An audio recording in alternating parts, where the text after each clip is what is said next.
Hey there, Cassandra here again with our Donkey Kong Jr. restoration. This will be the final part of the videos. As you can see, it's pretty much finished, and it's looking great. Really happy with the way it turned out. The biggest challenge probably was rebuilding this bottom section, which had a lot of significant damage from what they usually call a lock bar, which is an additional metal bar they'll install so people cannot break into the coin door.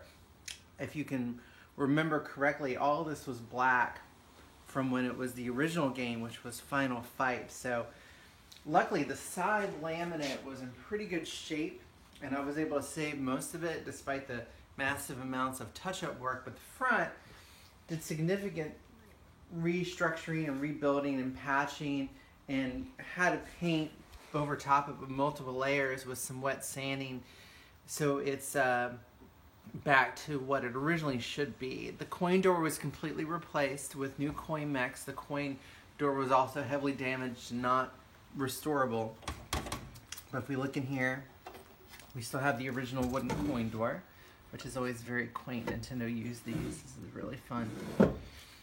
All the coin counter and your chest switch. But the mechs are still new, but the wiring harness is still all the same, and that all functions now. We have a repo sticker. And now, there is always some debate whether these go dead center or towards the bottom. I've seen both ways. It looks like from the factory this dead center position was the correct position, but there were probably some variations within just the factory, you know, with workers probably ready for their coffee break or whatever. The control panel is original except for the plastic overlays of reproduction. We couldn't save that as shown in the other video, but the wood base and the buttons and most of the joystick, well, not all the joystick parts, are the original. We have our reproduction sticker of the secondary instructions. This bezel is actually an original bezel. It's what they would refer to probably as new old stock. It's just in fantastic condition for an original bezel, so I was real happy to get this. Marquee is a reproduction. I couldn't find one of decent quality, and then but it looks pretty good. There's a little bit of a fallout between where the kind of the graphics spill over, and it's a little more transparent than the original one would be, but it's a good quality one.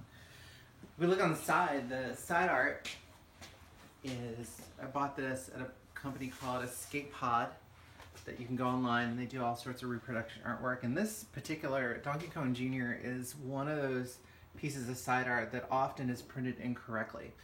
You really have to make sure, if you want authentic, that there's an orange edge right after the white that goes into the cabinet color, and there's also a little orange peekaboo around the chain and the border here as well. And a lot of times on reproduction artwork you don't see that, but that is the correct way. This is the way it should be. Also, size wise, it should be 1.85 inches from the top and dead center as much as you can it from side to side. And a lot of times I see when people put Donkey Kong Jr. or Donkey Kong artwork, they put it way too low and it looks very strange. So about 1.85 inches from the top, dead center. You can even still see my little pencil mark there. So let's take a look at the back and see what's going on in the back of the game. So if we look inside the back, we have the original instruction adjustment sheet from the game. These are, usually you don't find these too often if the game's been sitting around, if it's been converted to several things, because the operators will take them off when the new game kind of populates the cabinet. A lot of times too, as nasty as it sounds, roaches or rats tend to eat these instruction sheets, because you have to remember that these are over 35 years old. So it's kind of a small miracle that still exists, even though it's kind of heavily stained.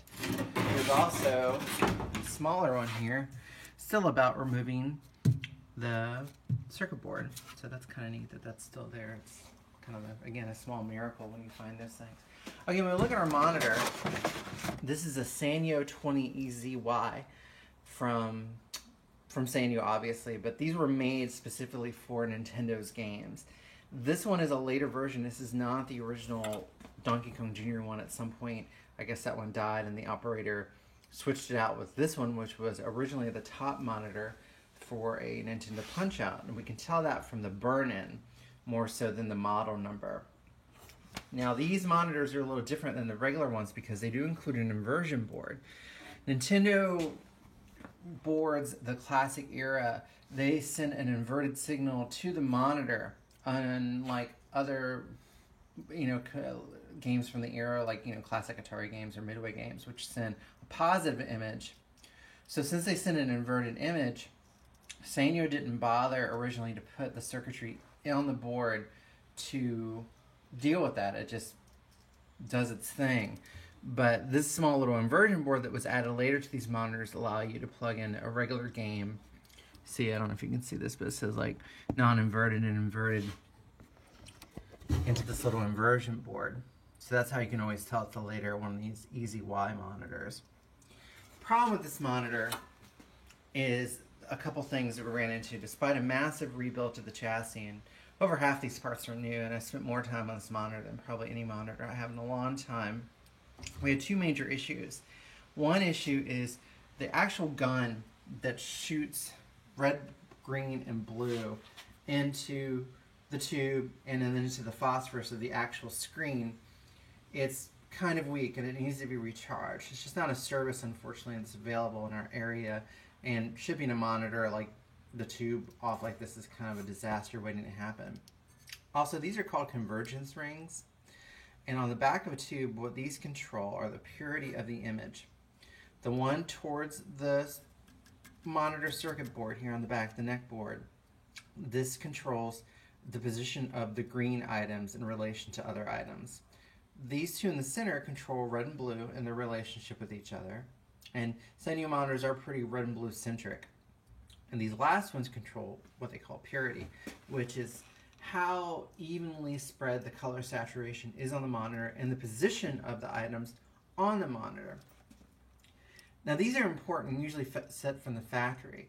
The challenge with this monitor was these little plastic guides in between the rings had deteriorated and just turned into nothing. They just rotted. So these things were flopping around and it was impossible to get a proper picture on this. Everything was separated. It looked very strange. So I took a MacGyver approach to it, and I put a twisty tie and some silicone gel so I can actually move these back and forth now.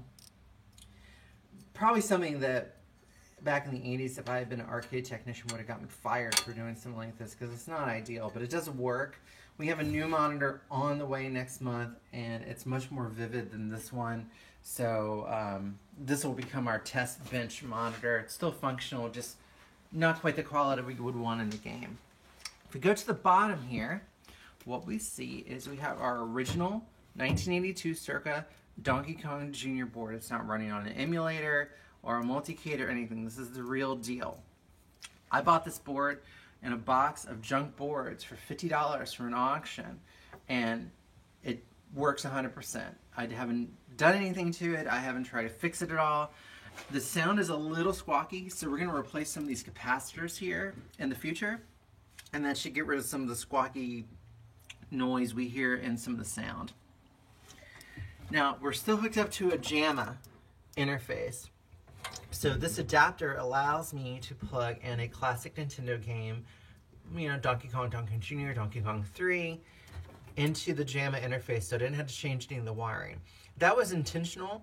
I didn't want to go back to the old Nintendo wiring in case I do want to turn this into a multi-game and be able to plug in 3 different Nintendo games at once. I'll probably get a Donkey Kong and a Donkey Kong Jr., but not Donkey Kong Jr., we already have that, Donkey Kong 3 board, and put them side by side and have them on a switcher.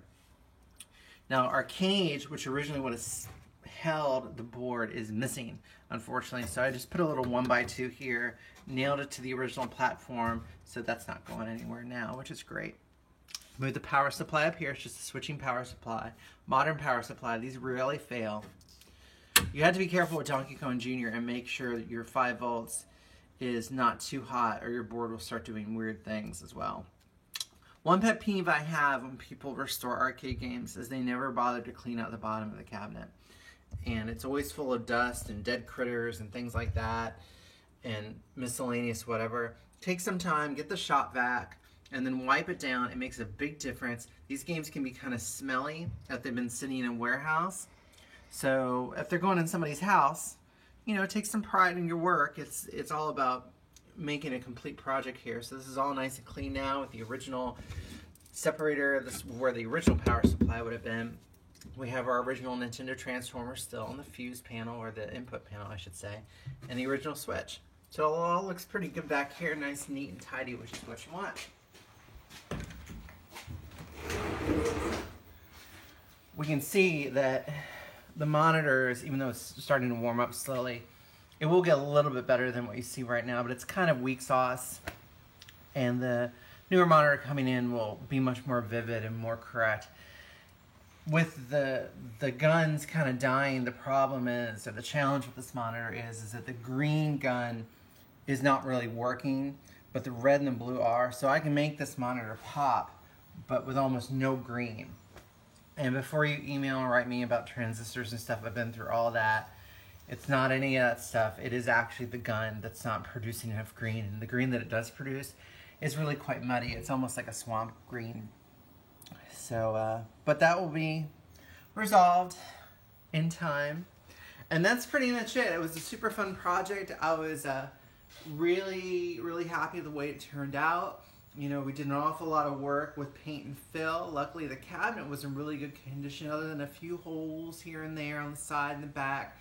You know, one of the things I always suggest to you is when you get a cabinet and go repaint it, just go ahead and lightly sand it before you put your T-molding on. Gives it a nice crisp edge. And I guess after this one, we're going to start working on The Simpsons, which was our third summer project. We didn't quite get enough time to finish. The other one was the Asteroids Deluxe Cocktail, which you can check out the video of that one fully restored as well if you desire. The Simpsons is fully working now with no technical issues. However, we still need to go in and fix the front, fix the side, and put new artwork on it. So hopefully we'll be able to take care of this in the next few months. And we have another game coming, which I'll share with you later. It's a super exciting, very rare game that was in my collection over 20 years ago that I'm going to be able to have again. And we're going to do a light restore on that one. And look forward to sharing that with you. So that's pretty much it. We're going to put it in the house this afternoon. Our Tempest is coming downstairs also for some light maintenance with the monitor. But the Donkey Kong Jr. is ready to go and part of the collection. Thanks for watching and keep on collecting, and I'll see you later.